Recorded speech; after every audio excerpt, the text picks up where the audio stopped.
Olá, pessoal. Tudo bem com vocês?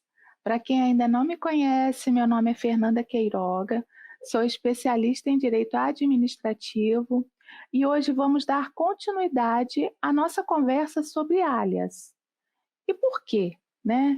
Porque para cada tipo de alha teremos uma análise diferenciada e precisamos conhecer os tipos de alhas, uma vez que é comum o enquadramento do pedido de reequilíbrio na espécie equivocada, que eu atribuo à falta de um conhecimento adequado dos institutos que compõem o reequilíbrio econômico-financeiro. Então, sem mais delongas, vamos para o vídeo. Pessoal, nós já conhecemos o conceito de alha, falamos que existem dois tipos de alhas, a ordinária e a extraordinária. Elencamos os institutos que correspondem à alha ordinária, que seria o reajustamento como gênero, e suas espécies, o reajuste em sentido estrito e a repactuação. Nós já tivemos um vídeo conhecendo o reajuste e hoje vamos continuar nossa conversa sobre a alha ordinária, mas o instituto que vamos conhecer será o da repactuação. O que vem a ser a repactuação? A repactuação, assim como o reajuste, é uma forma de restabelecer o equilíbrio econômico-financeiro a partir da compensação do aumento de gastos ordinários. A repactuação, ela visa amenizar a elevação de custos decorrentes da inflação monetária. A repactuação, ela promove a correção do valor do contrato com base na demonstração da variação de seus componentes de custos. O entendimento é de que o instituto da repactuação, ele deve ser utilizado somente para serviços contínuos prestados com dedicação exclusiva, conforme, por exemplo, o Acórdão 1574 de 2016, do plenário da Corte de Contas, que entendeu o seguinte, que se aplica apenas a contratos de serviços continuados prestados com dedicação exclusiva de mão de obra, o Instituto da Repactuação. A repactuação, assim como o reajuste, estão disciplinados no Decreto 9.507 de 2018. A repactuação em seu artigo 12 e o reajuste em seu artigo 13. E na Instrução Normativa número 5 de 2017 do Ministério do Planejamento, a partir do artigo 53. Não podemos deixar de mencionar a nova Lei de Licitações, a 14.133. Afinal de contas, ela está em vigor desde 1º de abril de 2021. A nova lei, ela trouxe o conceito de repactuação como sendo a forma de manutenção do equilíbrio econômico-financeiro do contrato, utilizada para serviços contínuos, com regime de dedicação exclusiva de mão de obra ou predominância de mão de obra por meio da análise da variação dos custos contratuais, devendo estar prevista no edital com data vinculada à apresentação das propostas para os custos decorrentes do mercado e com data vinculada ao acordo, à convenção coletiva ou ao dissídio coletivo, ao qual o orçamento esteja vinculado para os custos decorrentes da mão de obra. Falamos que o Instituto da Repactuação, ele deve ser utilizado somente para serviços contínuos prestados com dedicação exclusiva. Mas de que se trata esses serviços? Segundo a Lei 14.133 de 2021, serviços contínuos com regime de dedicação exclusiva de mão de obra são aqueles cujo modelo de execução contratual exige, entre outros requisitos, que os contratados, que os empregados, do contratado, eles fiquem à disposição nas dependências do contratante para a prestação dos serviços. Por exemplo, como acontece na contratação de empresa responsável por exames laboratoriais em um hospital público, no qual os empregados da contratada serão especificamente alocados para trabalho nas dependências daquele hospital. Outro requisito é que o contratado ele não compartilhe os recursos humanos e materiais disponíveis de uma contratação para a execução simultânea de outros contratos. Que o contratado ele possibilite a fiscalização pelo contratante quanto à distribuição, controle e supervisão dos recursos humanos alocados aos seus contratos. Essa sistemática de contratação, ela também está prevista no Decreto 9.507 de 2018, que revogou o Decreto 2.271 de 97. Então, ele foi incorporado pela Lei 14.133 de 2021, por quê? Porque já era algo muito comum na prática administrativa.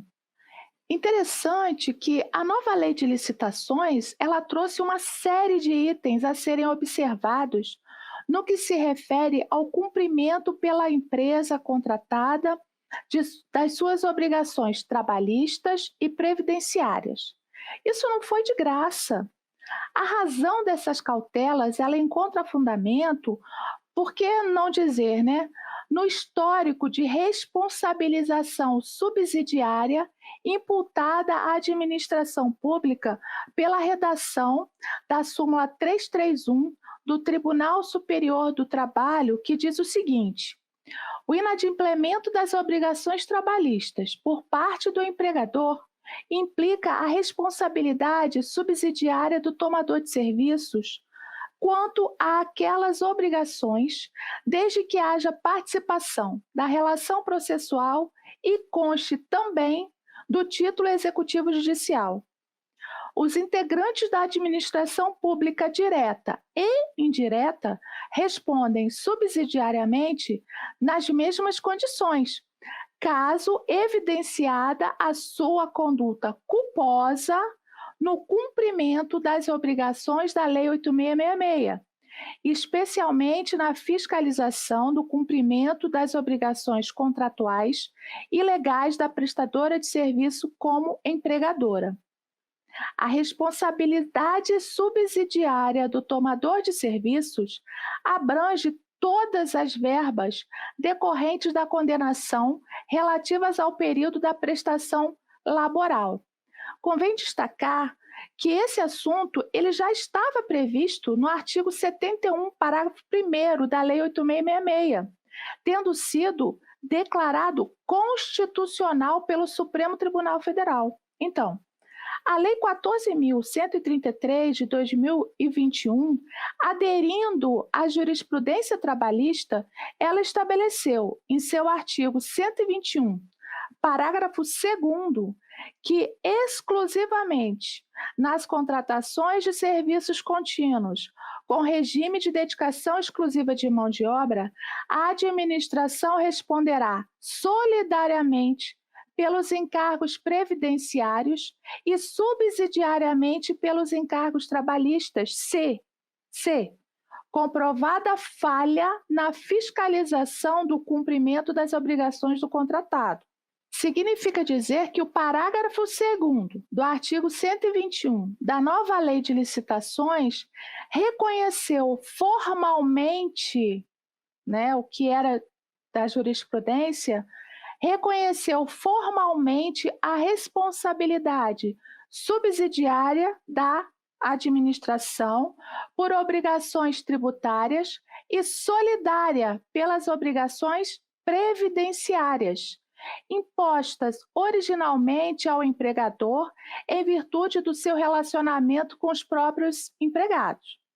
Essa regra ela é aplicável exclusivamente no âmbito dos contratos administrativos de serviços contínuos com utilização exclusiva de mão de obra. Agora, vamos conhecer o prazo para a concessão da repactuação. O prazo, ele se encontra na Instrução Normativa número 5 de 2017 do Ministério do Planejamento, no artigo 55, onde descreve a necessidade do interregno mínimo de 1 ano para a primeira repactuação, que será contado a partir da data limite para a apresentação das propostas constantes do ato convocatório, em relação aos custos com a execução do serviço decorrente do mercado, tais como os custos dos materiais, equipamentos, né? A execução do quê? Do serviço. Temos também da data do acordo, convenção ou dissídio coletivo de trabalho, ou equivalente, né? Vigente à época da apresentação da proposta, quando a variação dos custos for decorrente da mão de obra e estiver vinculada às datas bases destes instrumentos. Já na Lei 14.133 de 2021, a nova Lei de Licitações, em seu artigo 135, parágrafo 3º, dispõe que a repactuação ela deverá observar o interregno mínimo de 1 ano contado da data da apresentação da proposta ou da data da última repactuação. Merece destacar que o entendimento, né, que havia de que era obrigação do contratado solicitar a repactuação, ele foi incorporado pela nova Lei de Licitações, ou seja, é ônus do contratado requerer a repactuação de preços como espécie de reajuste contratual. Quanto à ocorrência da preclusão na repactuação, nós tivemos um vídeo que ele aprofundou a matéria sobre a preclusão na repactuação. Mas, em resumo, eu posso dizer para vocês que é possível sim ocorrer a preclusão lógica na repactuação. Imaginemos, por exemplo, que a partir da data em que passou a vigorar as majorações salariais da categoria profissional, que deu origem à revisão, a contratada ela passou a ter direito à repactuação de preços.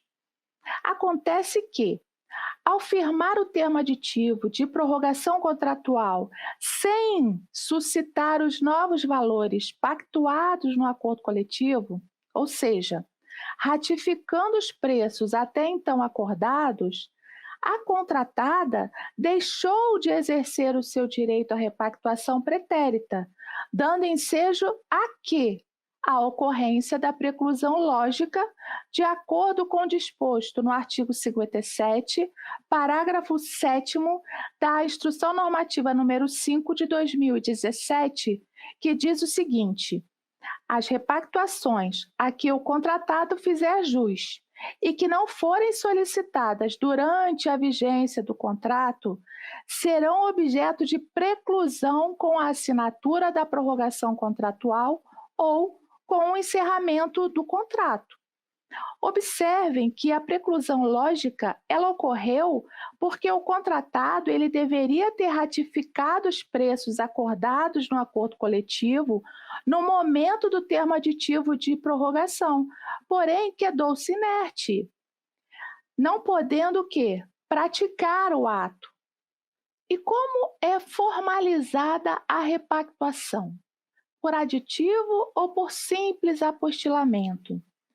Considerando o disposto no parágrafo 8º do artigo 65 da 8666, ao tratar da formalização de alterações contratuais, né, lá no parágrafo 8º, ele fala o seguinte, que a variação do valor contratual para fazer face ao reajuste de preços previsto no próprio contrato, as atualizações, as compensações ou as penalizações financeiras decorrentes das condições de pagamento nele previstas, bem como O empenho de dotações orçamentárias suplementares até o limite do seu valor corrigido não caracterizam alteração do mesmo, podendo ser registrados por simples apostila, dispensando a celebração de aditamento. Logo, o apostilamento é um instrumento para a formalização de modificações, né, contratuais que decorrem de cláusulas já previstas no contrato. Enquanto que o termo aditivo, ele formaliza alterações das condições contratuais, né, inicialmente pactuadas. Assim, a repactuação pura e simples será formalizada mediante apostilamento. Na Lei 14.133 de 2021, essa questão ela foi tratada no artigo 136 da seguinte forma: registros que não caracterizam a alteração do contrato podem ser realizados por simples apostila, dispensada a celebração de termo aditivo. Pessoal, existe um roteiro para solicitar a repactuação? Que exigências devem ser consideradas para a concessão da repactuação? Bom, com amparo nos pareceres jurídicos 066 de 2019 e 635 de 2015 da Procuradoria do Distrito Federal, né, nós podemos dizer que existem alguns requisitos. Por exemplo, os custos envolvidos nos contratos por meio da apresentação de planilha de custos e formação de preços. O gestor deve verificar regularidade do pleito formulado pela contratada, apreciação de todas as variáveis que cerca a decisão da pretensão de repactuação, devendo o gestor se cercar de elementos informativos para avaliar o pleito e formar juízo de valor acerca do pedido.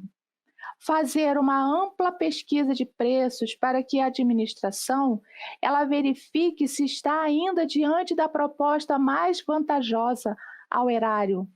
Verificar se os preços estão compatíveis com o mercado. Temos que ter informação sobre prévia autorização orçamentária para eventual acréscimo na despesa pública, né? Conforme disposto lá no inciso 3º, parágrafo 2º do artigo 7º da 8666. Verificar se a empresa não incluiu indevidamente benefícios ou antecipações não previstos na proposta original, e verificar se a empresa ainda mantém as condições iniciais de habilitação. Uma observação: quando a repactuação ela for concedida por ocasião da prorrogação contratual, sugere-se que a sua formalização se dê através de termo aditivo, né? Por quê? Porque nós temos a prorrogação, ela é uma alteração contratual. Então, por economia processual, né, já que houve a coincidência da repactuação com a prorrogação, nós fazemos por um único instrumento, que seria o termo aditivo. Eu trouxe para vocês alguns posicionamentos fixados pela AGU, né, relativos à repactuação. Sucintamente, eu posso dizer que foram fixados os seguintes entendimentos. A repactuação é considerada uma espécie de reajustamento de preços. A repactuação, ela surge com a demonstração analítica dos componentes dos custos que compõem o contrato. A repactuação, ela deve estar prevista no edital, obrigatoriamente. A repactuação somente é possível após o interregno de 1 ano. A contagem do interregno de 1 ano terá como referência a data da proposta ou do orçamento a que a proposta se referir, ou ainda a data da última repactuação. Considera-se como data do orçamento a data do acordo, convenção ou dissídio coletivo de trabalho ou equivalente que estipular o salário vigente à época da apresentação da proposta.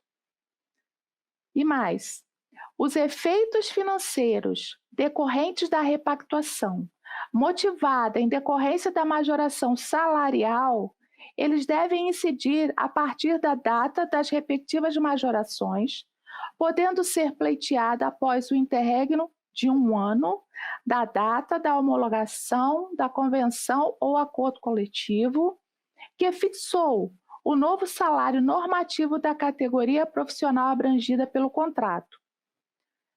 Mas a repactuação deverá ser pleiteada até a data da prorrogação contratual subsequente, sob pena de ocorrer o quê?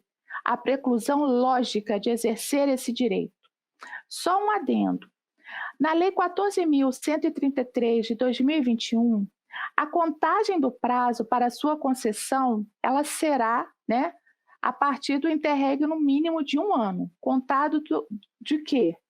Da data da apresentação da proposta ou da data da última repactuação. Ela é um pouco diferente da IN 5 de 17, que ela considera a contagem a partir da data limite para apresentação das propostas, acordo, convenção ou dissídio coletivo. Tá? É um pouquinho diferente.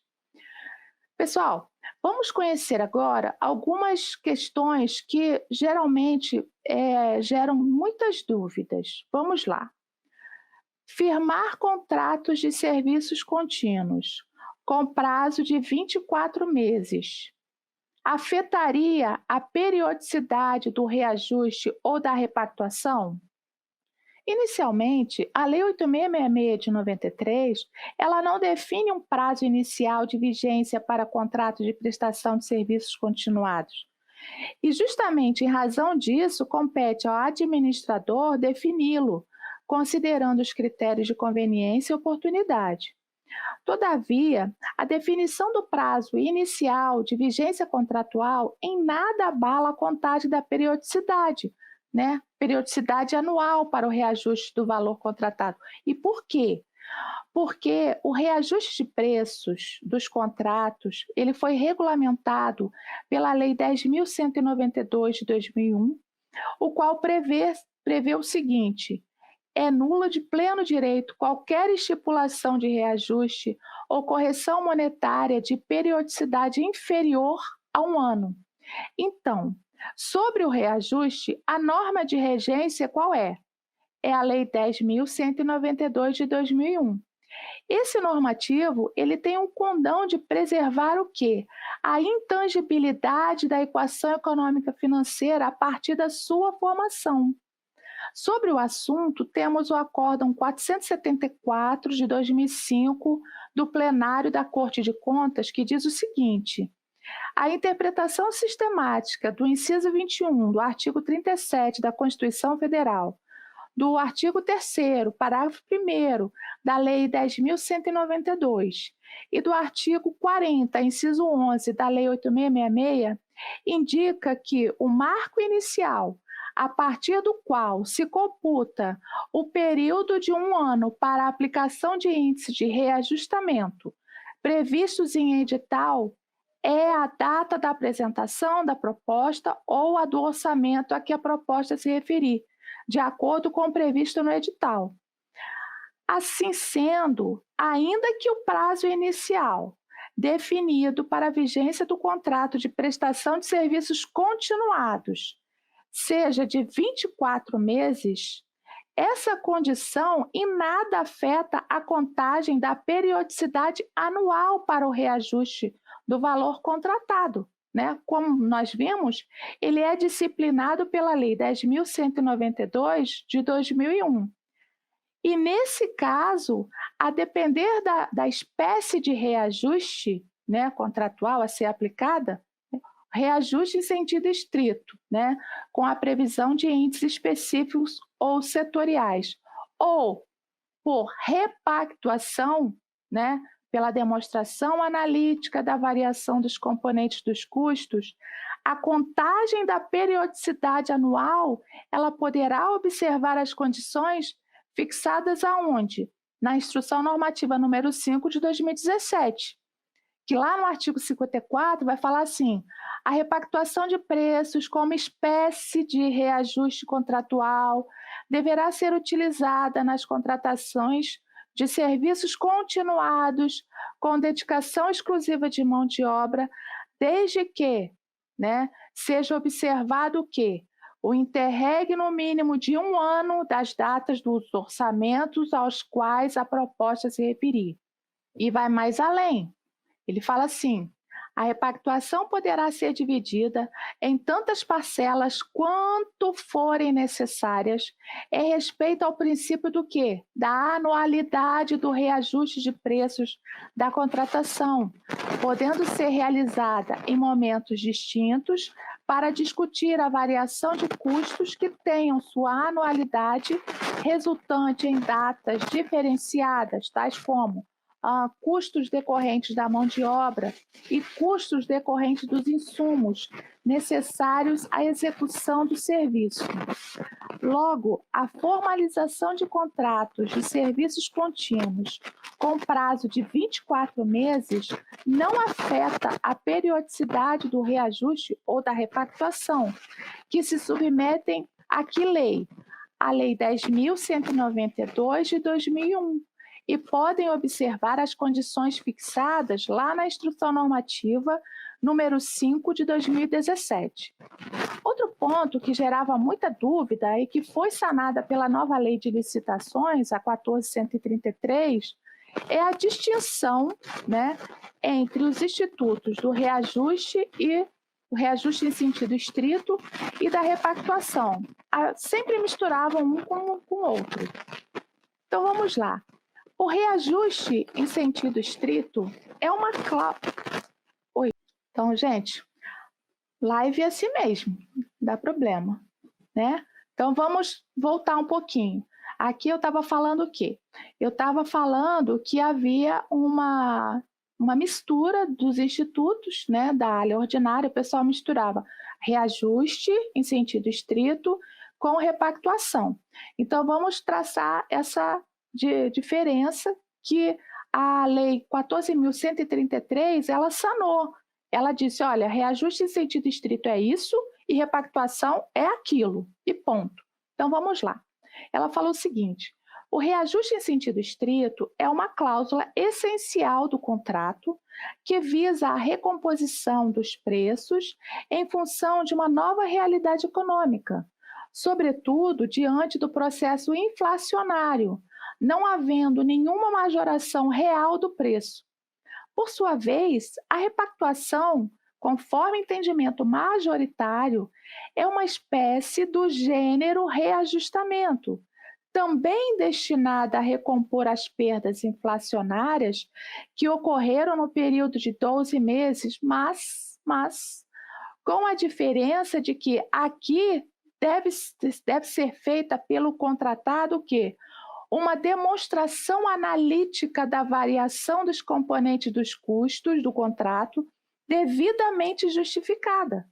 Melhor dizendo, deve ser analisado pontualmente o item ou itens, né, da planilha que sofreu alteração de custo e sua consequente repercussão no valor do contrato.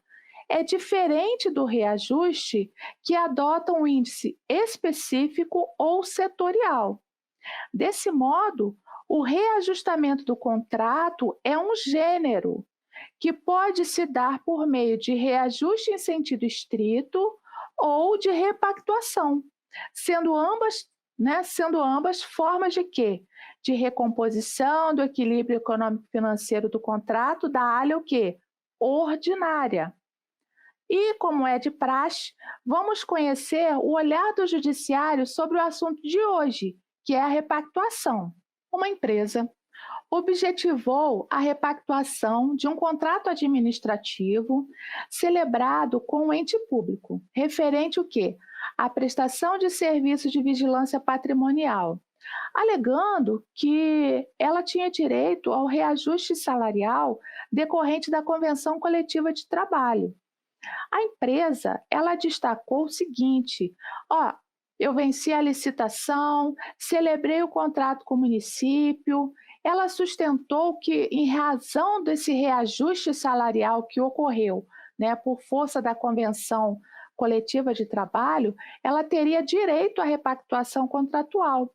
E ela pediu o que na justiça? A condenação do município ao pagamento da diferença da nova convenção coletiva.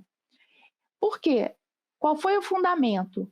Ela sustentou que é vedado o enriquecimento ilícito da administração, né? Ela disse: olha, eu arquei com todos os custos majorados da prestação de serviço em razão dessa nova convenção coletiva. Aí ela alegou o quê? Ocorrência da teoria da imprevisão, em razão da alteração da convenção coletiva, trouxe um custo imprevisível ao contrato. O magistrado, ao analisar o caso, ele ressaltou que não merecem prosperar as alegações da empresa. E por quê? Porque o seu principal argumento para a repactuação é a aprovação de reajuste decorrente da convenção coletiva. Essa matéria, pessoal, ela é pacificada pelo Superior Tribunal de Justiça com orientação firmada no sentido de que reajustes salariais concedidos à categoria profissional são fatos previsíveis e calculáveis, o que afasta a aplicabilidade da teoria da imprevisão. Portanto, é pacífico o entendimento do STJ no sentido de que eventual aumento de salário proveniente de dissídio coletivo não autoriza a revisão do contrato administrativo para fins de reequilíbrio econômico-financeiro, uma vez que não se trata de fato imprevisível, o que afasta, portanto, a incidência do artigo 65, inciso 2, a linha D da Lei 8666. E por quê, gente? Porque a retroatividade do dissídio coletivo em relação aos contratos administrativos não o descaracteriza como pura e simples alha econômica. Esse pedido ele foi julgado improcedente. Temos outro caso. Uma empresa ajuizou uma ação de cobrança em face de um município, né? Alegando o quê? Ela alegou que participou de um pregão presencial por sistema de registro de preço, tipo menor preço por lote. Ela disse o seguinte, que em 28 de agosto de 2013, ela celebrou um contrato para execução de serviços de capina, raspagem, retirada manual de lixo, limpeza de sarjetas e caiação na cidade do município contratante. A empresa declarou que durante a execução do contrato foram realizados 7 termos aditivos, tendo o último vigência até 1º de março de 2018. A empresa argumentou que buscou, junto ao município, o reequilíbrio econômico-financeiro, de modo a reajustar os preços do contrato nas mesmas condições contratadas. No entanto, teve seu pleito negado administrativamente. Ao final do seu pedido, a empresa requereu a condenação do município ao pagamento das repactuações que ela entendeu serem devidas, acrescidas de juros e correção monetária. O município, por sua vez, ele alegou que os argumentos não mereciam prosperar, porque ele falou o seguinte, olha, o aumento de valor, quando do firmamento dos aditivos, né, ele aconteceu em concordância, né? A empresa ela concordou em manter os serviços pelo mesmo valor originalmente combinado. O que o município alegou? Renúncia tácita. Ele afirmou que não havia previsão contratual de reajuste no edital, na ata e nem no contrato. Portanto, seria impossível o deferimento da repactuação. O município sustentou também a impossibilidade de repactuação para empresas não signatárias do acordo coletivo de trabalho. Asseverou também que o critério definido contratualmente para a remuneração dos serviços nunca foi a remuneração dos empregados utilizados na prestação dos serviços, porém o valor por metro quadrado de serviços executados, apontando a cláusula do contrato administrativo celebrado entre as partes.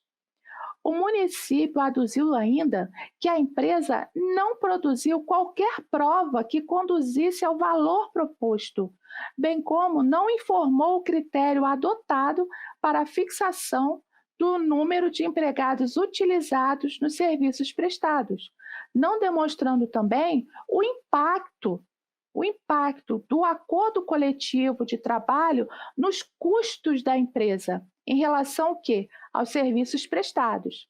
Ao final, o município requereu o reconhecimento da prescrição da pretensão da autora e a total improcedência do pedido. Na sentença, foi destacado que a empresa ela invocou o direito à repactuação do contrato a fim de manter o equilíbrio econômico-financeiro do contrato celebrado com a administração pública. Registrou a sentença o seguinte, que a empresa alegou que o contrato sofreu alteração de custo em virtude de reajustes salariais decorrente de convenções coletivas de trabalho, bem como pelo aumento da inflação, correção do valor da moeda. A controvérsia jurídica travada nesse caso é a seguinte: é devida à repactuação do contrato administrativo firmado entre as partes em razão da superveniência de convenção coletiva de trabalho, que aumentou os encargos trabalhistas da contratada, como também o ressarcimento das quantias desembolsadas a maior, em razão de quê? Da não efetivação da pretendida repactuação. Acontece que, na sentença, o magistrado ele destacou que não foi encontrado nos autos a importância dos documentos, né? Não foi encontrado nos autos o edital, né? O edital que foi o quê? O instrumento que gerou o contrato firmado entre a empresa e o município, o que impediu o magistrado de verificar se havia previsão no edital para a repactuação. Né? Como a gente sabe, a repactuação ela precisa estar o quê? Escrita no edital ou no contrato, você precisa ter isso registrado. Contudo, o que a empresa fez? Ela juntou ao processo a ata de registro de preços e foi observado pelo magistrado que não havia nenhuma previsão sobre a possibilidade de repactuação. Então, o que o magistrado fez? Ele destacou a diferença entre os institutos de reajuste e repactuação, citando o Acórdão 1827 de 2008, plenário da Corte de Contas, no qual assentou que o reajuste de preços é a reposição da perda do poder aquisitivo da moeda por meio do emprego de índice de preços pré-fixados no contrato administrativo. Por sua vez, a repactuação referente a contratos de serviços contínuos, ela ocorre a partir da variação dos componentes dos custos do contrato, devendo ser demonstrada analiticamente de acordo com a planilha de custos e formação de preços. Ressaltou o magistrado que o pedido de reajuste somente poderá ser concedido após 1 ano da data da proposta ou do orçamento. No presente caso, pessoal, a empresa ela solicitou administrativamente a repactuação. No entanto, ela teve seu pedido indeferido. E qual foi o motivo? O motivo foi a preclusão lógica da repactuação no contrato. Sobre esse assunto, vamos citar os acórdãos 1828 de 2008 e 1563 de 2004, onde a Corte de Contas entendeu que os efeitos financeiros decorrentes da repactuação devem incidir a partir das majorações salariais da categoria profissional, podendo ser exercido o direito depois de observado o interregno mínimo de 1 ano da data da homologação da convenção ou acordo coletivo que fixou o novo salário normativo da categoria profissional abrangida naquele contrato administrativo. Nesse ponto, o magistrado ele frisou o quê? Não foi localizado nos autos a devida comprovação de que o instrumento convocatório ele tenha estabelecido a data do acordo ou convenção coletiva a que estivessem vinculados os custos de mão de obra que compuseram a proposta. Além da ausência do edital, né, salientou o magistrado que não existe qualquer cláusula contratual que estabeleça tal vinculação, restando o quê? Impossível aplicar ao caso, né, a pretendida repactuação, por ausência de quê? De previsão no instrumento convocatório. Por outra via, em vários casos, ao aceitar a prorrogação do contrato, na forma constante dos termos aditivos, né, onde constava lá expressamente que permaneciam inalteradas as demais cláusulas do contrato principal, e sem a previsão expressa de repactuação, a empresa estava tacitamente concordando em prestar o mesmo serviço com a mesma qualidade, em prazo elastecido e pelo mesmo valor. E, em consequência, ela abriu mão de possível reajuste de preço. Nesse sentido, consta na sentença que a empresa ela não poderia vir posteriormente ao término do contrato, né, surpreender a administração com pedido de reajuste que não foi contratado na época e que se mostraria claramente contrário ao interesse público, julgando então improcedente o pedido da empresa. Pessoal, hoje finalizamos, claro, sem esgotar o assunto, os institutos da área ordinária, né, que corresponde ao gênero reajustamento, que possui como espécies o reajuste por índice ou reajuste em sentido estrito e a repactuação. E a área extraordinária? Esse assunto será tema para o nosso próximo vídeo, onde finalizaremos o conhecimento sobre alhas, abrindo espaço para uma nova abordagem sobre a teoria das alhas. Em que sentido? Será que, com a edição da nova Lei de Licitações, a 14.133 de 2021, nós temos um novo entendimento sobre a teoria das alhas? Então, obrigada a todos pela atenção. Se vocês tiverem alguma dúvida, deixem aqui nos comentários que eu vou tentar responder o mais rápido possível. E o pensamento de hoje é de Isaac Newton. O homem nasce para aprender, aprender tanto quanto a vida lhe permita. Deus abençoe a todos.